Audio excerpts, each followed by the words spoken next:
Hello everyone, this is our second session of lesson Respiration in Organism. In first session we have learned about what is a respiration, then the difference between the breathing and respiration, then types of respiration. Okay.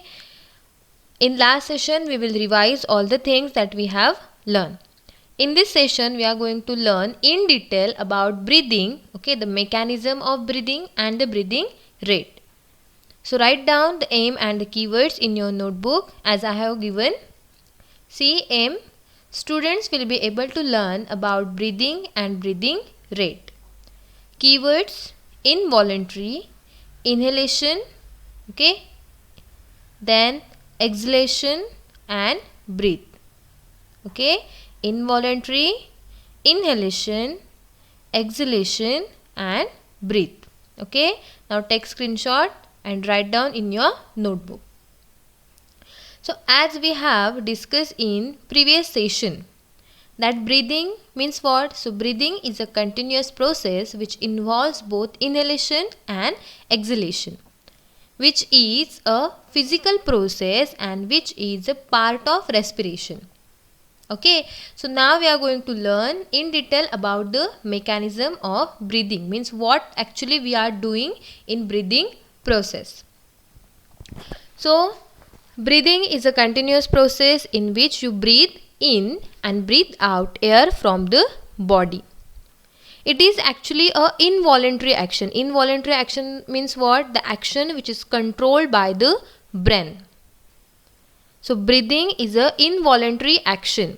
Means if you are feeling tired and all and you decided now stop to breathe, you cannot control that. The actions which are controlled by the brain are known as involuntary, and breathing is also a involuntary action.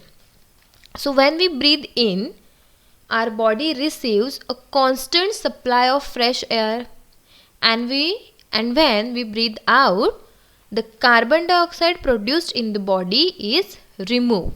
Okay, see we have we have learned that in respiration, when the glucose is broken down in the presence of oxygen, there is a production of carbon dioxide, water and energy.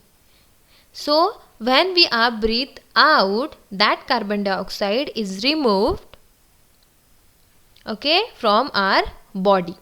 So breathing consists of two phases, that is inhalation, that the process of taking in air, and the exhalation, the process of giving out air. Understood what is actually happening in the breathing? In breathing, two processes takes place, that is inhalation and exhalation. Inhalation means what? We are taking the air inside our body which is rich in air, which is rich in oxygen. Means we are taking the oxygen through inhalation and we are giving out the carbon dioxide by the exhalation. Understood about the breathing mechanism? And which carbon dioxide we are giving out? That produced by the respiration. Okay, the process of release of energy. Understood? Any doubt? Okay. See the respiration, what is actually happening. In human respiratory system, we are going to learn in detail about the organs that involve in that respiratory, means the respiration. But when we are learning about the breathing, you should know means what is happening in exhalation and what is happening in inhalation. Okay, so we already know about that. The pink colored part are your lungs. Then these are the ribs that we have learned in the skeleton system. And the third part, so you can see here, that red color part is there. So the distance is known as a diaphragm, or the cavity or the gap between these ribs is known as diaphragm. So check the distance of diaphragm while exhalation and during the inhalation. Okay, Is there is a difference? Is there is a difference? Okay, place your hand on your chest. Place your hand. Sorry. Place your hand on your chest. Okay. Now observe the movement. Carefully observe the movement. First place your hand on your chest properly. See, your chest rises and falls. Rises and falls as you breathe in, breathe out. Breathe in, breathe out. So why does this happen? Can you tell me? See, below your rib cage, means here, there is a sheet of muscles which is known as a diaphragm. The diaphragm contracts and relaxes all the time. Okay, contracts and relax means what? See, when we are blowing the balloon, okay, take a balloon, blow the air, there is an increase in size of that balloon. Now remove the air from that balloon, the size decreases, again blow the air in the balloon. So as we are means giving the air in the balloon and taking out the air from the balloon, so the size change means contracts, means contraction and relaxation, contraction and relaxation. So when the diaphragm contracts, okay, see, we have learned that expansion. Okay, are you understanding what I am saying? Expansion means what? Expand means what? The object becomes in larger size. Okay. So see, when the diaphragm contracts, it flattens and increases the space inside the chest cavity. So that you can see here. See, the space between the chest cavities increases. So this makes you breathe in and so your chest rises. Okay, inhalation. In inhalation, your diaphragms contracts, okay, and flattens. Because of that, the space inside the chest cavity increases, which makes you breathe in, and because of that, your chest rises. Correct? But in case of this exhalation, when the diaphragm relaxes, now there is a relaxation. It decreases the space inside the chest cavity. See here. Okay. The space is decreased now. So that makes you breathe out. And so the chest moves inwards. Understood what is actually happening in diaphragm while exhalation and inhalation? Okay. Diaphragm contracts while inhalation and diaphragm relaxes in exhalation. So that you have to learn properly. Already I have given the difference. So you can see here that difference you have to write in your notebook properly. See, inhalation, diaphragm contracts and flattens. In exhalation, diaphragm relaxes and becomes dome shape. See here, dome shape. Like this. Correct? Yes. So in inhalation, volume of chest cavity increases. Okay, the space increases. But in exhalation, that decreases. In inhalation, your lungs are expand. See here. See your size of lung. That is expand. Become larger in size. And in case of exhalation, see your lungs are in smaller size, that is lungs contract. Air flows into the lungs in inhalation as we are taking air, so that flows into the lungs, and exhalation as we breathe out, the air is forced out of the lungs. Understood the breathing mechanism or the mechanism of breathing, what is actually happening in inhalation and exhalation? Okay, as we have discussed that these processes, you have to learn the difference between the inhalation and exhalation and side by side you have to learn about the mechanism of breathing. Okay, in third session we will learn about the human respiratory system.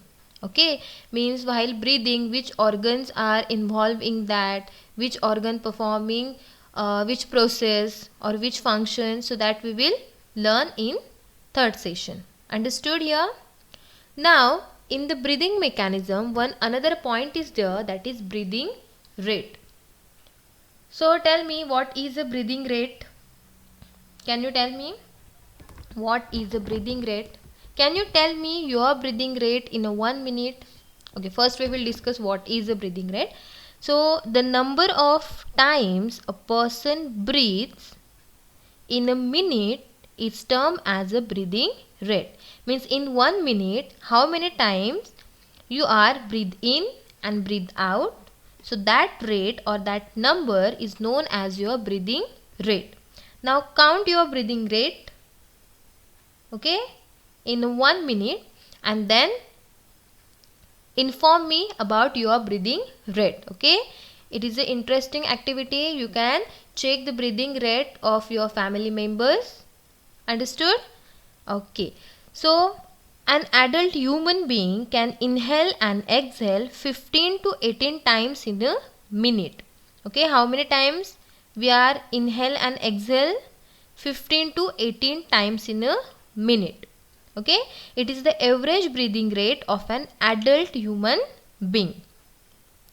But the breathing rate of a person is not always constant. Means some person's breathing rate is 15, some person breathing rate is 18. Okay, so that depends on the oxygen level or the requirement of oxygen of that body. Okay, so it changes according to the oxygen requirement of that body. Okay, breathing rate is somewhat faster in women than in men and in children.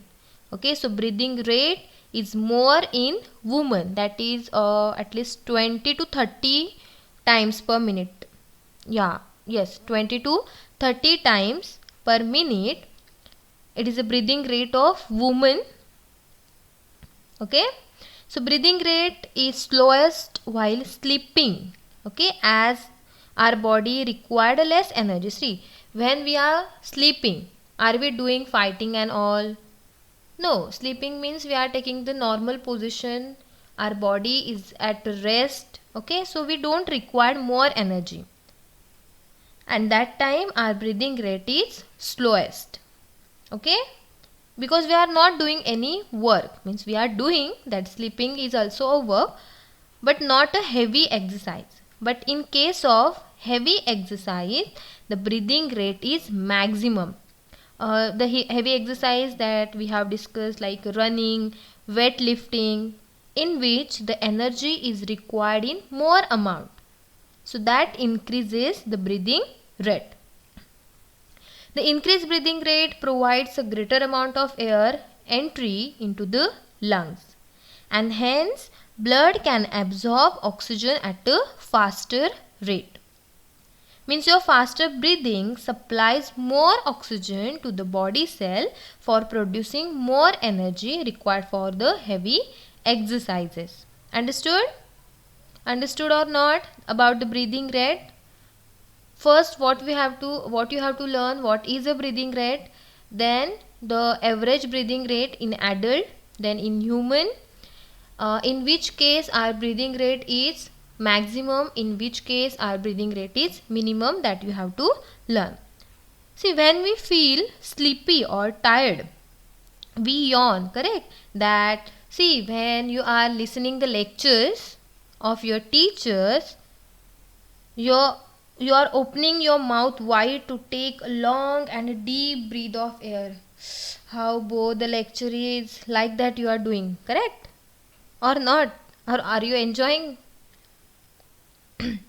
So when you are feeling tired or dizzy, okay, sleepy, so you are yawning, that because our breathing rate slows down and the body does not receive sufficient oxygen. Understood about the breathing rate? See, in In your textbook, one activity is given. Okay, first you have to fill the table 10.1, that is depend upon the breathing rate. Okay, here you have to write the name of the classmate. Now your classmates are not there, so write the names of your family members. Then you have to count the breathing rate in a 1 minute. Okay, for 1 minute you have to count. So normal breathing rate you have to write here. After a brisk walk for 10 minutes, means let that person walk for 10 minutes. Okay, little bit faster. Then count the breathing rate. After running fast, not 100 meter, but at least for 5 to 10 minutes, 5 minutes enough. Okay, running, count the breathing rate at that time, and at rest, means the sitting or the sleeping, then count the breathing rate. So like that you have to count the breathing rate in different condition of your family members and you also. Understood? And one another activity that is given in your textbook, activity 10.3, where many activities are given. Okay, washing of clothes, then study, then the person is doing like a construction, sleeping, walking, and maybe running or doing exercise. So all these are the activities that performed by a person during a normal day. So what you have to identify, you have to write that activity. Then the breathing rate you have to find out, means you cannot find out breathing rate, means in which activity the breathing rate is more, that you have to write, and in which activity breathing rate is less, that you have to identify. Only that much activity is there. Understood about the breathing and breathing rate? Two small points we have learned in this second session. Okay, you have to focus on your basic part, like the types of cellular respiration and the means that reactions. Okay, revise the things again and again, revise the notes again and again. Okay, don't confuse between the aerobic respiration and anaerobic respiration. Understood? See, respiration means the release of energy, and cellular means what? That is happening in the cells of an organism. Okay, aerobic, that actually happening in human beings. Anaerobic means what? In case of heavy exercise. Okay, oxygen means the requirement of oxygen is more, but the supply of oxygen is less. So in that our muscle cells are performing the anaerobic respiration. So only that much you have to learn. Then you have to learn the reaction. Okay, if you can't remember these things, don't do that. Okay, means if you cannot, if you can, then you can learn all this reaction. If we will get time, I will tell you how to write that reaction and all. Otherwise you have to learn as it is. Okay, in higher classes you will learn that all the reactions. So reaction also you have to learn. So glucose plus oxygen, carbon dioxide plus water, so that much is enough. Okay, see the muscle cramps and all. So like that we have completed our 2 sessions. In next session we will learn about the respiratory system in humans. Okay, which organs are there and their function. So do homework. Okay, whatever activities I have given, complete the table 10.1, write about the activity 10.3, then write the difference between the inhalation and exhalation in your notebook. Okay, still stay home, stay safe, and thank you.